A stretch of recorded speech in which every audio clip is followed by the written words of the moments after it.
അവിടെ ഒരു കാര്യം മനസ്സിലാക്കാൻ വേണ്ടി ഞാൻ പറയട്ടെ. വിശുദ്ധ ജീവിതം നയിച്ചിട്ട് കഴിഞ്ഞ കാലത്ത് പിരിഞ്ഞുപോയ മുത്തുമൂമിനീങ്ങളുണ്ട്. പഠനത്തിൻ്റെ സൗകര്യം കൊണ്ട് ചില്ലറ സൂറത്തുകളും ആയത്തുകളും മാത്രം പഠിച്ചവരാണ്.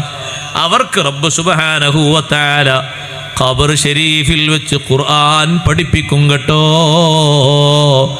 സൗകര്യങ്ങൾ, സംവിധാനങ്ങൾ കുറഞ്ഞ കാലത്താണ് അവർ ജീവിച്ചത്. നമ്മളും അങ്ങനെയാകുമെന്ന് കരുതരുത്. നമുക്ക് പഠിക്കാൻ ഇഷ്ടം പോലെ സൗകര്യങ്ങളുണ്ട്. പ്രായമുള്ളവർക്കും ഈ സ്ഥാപനത്തിൽ പഠിക്കാം, പ്രായം കുറഞ്ഞവർക്കും പഠിക്കാം. ഉമ്മമാർക്ക് ഖുർആനിൻ്റെ തജ്വീദനുസരിച്ച് ക്ലാസ് കൊടുക്കുന്ന ഉമ്മമാര് വരെയുണ്ട്. പക്ഷേ ഉപയോഗപ്പെടുത്താത്തത് നമ്മുടെ വിമുഖത കൊണ്ടാണ്, നമ്മുടെ താല്പര്യത്തിൻ്റെ കുറവ് കൊണ്ടാണ്.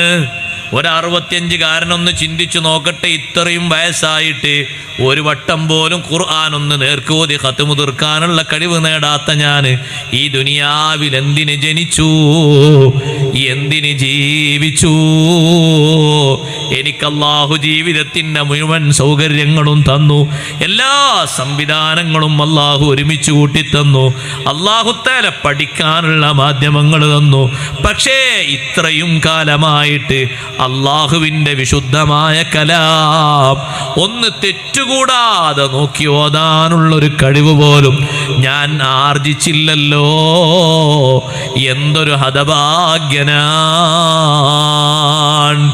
മരിച്ചു കഴിഞ്ഞിട്ട് പലരുടെയും പ്രാർത്ഥനകൾ പ്രതീക്ഷിക്കുന്നതിലപ്പുറം ജീവിതത്തിൽ നമുക്ക് വേണ്ടി ആഖിറത്തിലേക്ക് ഒരു കൂട്ടി വെക്കാനുള്ള ഒന്നല്ലേ ഖുർആനിൻ്റെ ഖിറാഅത്ത്.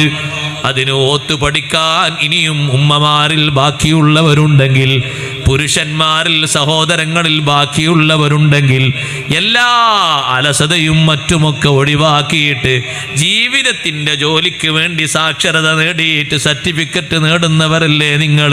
അപ്പോഴും ഖുർആനിൻ്റെ സർട്ടിഫിക്കറ്റ് വേണ്ടയോ? നിങ്ങൾക്കൊരു പെൻഷൻ കിട്ടും, നിങ്ങൾ സാക്ഷരതയിൽ ഇത്ര എഴുതിയാലെന്ന് കാണുമ്പോഴേക്ക് എഴുതുന്നില്ലേ? നാളെ അള്ളാഹുവിൻ്റെ കോർട്ടിലേക്ക് പോകുന്നതിൻ്റെ മുമ്പ് ഒറ്റയ്ക്ക് കിടക്കേണ്ട ഒരു ഖബറില്ലേ? ആ ഖബറിൽ നേരം പോക്കിനെത്തുന്ന ഖുർആൻ വേണ്ടേ? അവനവനോതുന്ന ഖുർആന് അവിടെ നേരം പോക്കിനെത്തുമല്ലോ. അങ്ങനെ ഖബറിൽ വെച്ച് ഖുർആൻ ഓതിയിട്ടില്ലേ? മഹാന്മാരും മഹതിമാരും ഓതിയിട്ടില്ലേ? സന്തോഷം കൊണ്ടിട്ടില്ലേ? നമുക്കും അങ്ങനെ ഒരു അവസ്ഥ വേണ്ടയോ സഹോദരിമാരെ, സഹോദരങ്ങളെ? അതുകൊണ്ട് ആ വഴിയിലേക്ക് ഇനിയും